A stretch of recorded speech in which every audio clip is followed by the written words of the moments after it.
రాష్ట్రంలో శాంతి భద్రతలు పరిరక్షించాలి. ఏ మారుమూల ప్రాంతంలోనే సరే ఎవరైనా తప్పు చేయాలంటే భయపడే పరిస్థితి ఉండాలి. ఎవరైనా గంజాయి తీసుకున్న తర్వాత కూడా ఏదైనా ఒక అమ్మాయి పైన అఘాయిత్యం చేయాలంటే అదే చివరి రోజునే భయమతరకు ఉండాల్సిన అవసరం ఉంది. అదే మరి సోషల్ మీడియాలో పెట్టి రెచ్చగొట్టి ఆడబిడ్డల అశ్లీలమైన ఫోటోలు కూడా వేసి ఇటీవల మీరు చూశారు. ఓసారి బాధ వేస్తుంది, ఆవేదన వేస్తుంది.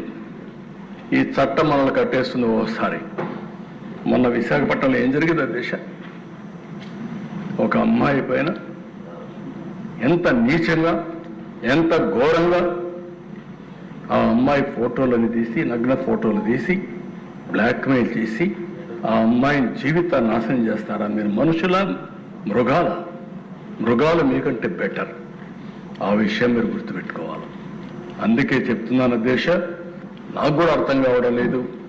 ఇంకా వీళ్ళు చేసే పనులు చూస్తా ఉంటే చాలా బాధ వేస్తుంది, ఆవేదన వస్తుంది, ఆవేశం వస్తుంది. కానీ మళ్ళీ బాధ్యత ఒకటి వస్తూ ఉంది అధ్యక్ష.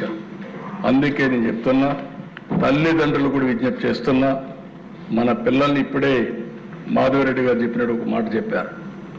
చిన్నప్పుడే మత్తు ఇంజెక్షన్ ఇచ్చేయడం, చిన్న పిల్లల్ని 2 ఏళ్ళు 3 ఏళ్ళు 5 ఏళ్ళు ఏంటివన్నీ ఈ అఘాయిత్యాలు? ఎక్కడికి పోతున్నాం? ఎప్పుడన్నా విన్నామా ఇవి? ఎంత దారుణం అంటే అలాంటి దారుణానికి వచ్చాం.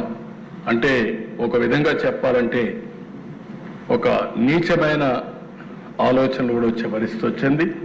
ఇది పోవాలంటే నేను ఒక మాట చెప్పాను ఒకప్పుడు, break silence, talk about AIDS అని చెప్పాను. అప్పుడు ఆ ఎయిడ్స్ అనేది పెద్ద స్టిగ్మా, ఎవరు మాట్లాడరు. ఎయిడ్స్ మాట్లాడితే మనల్ని అనుమానిస్తారు.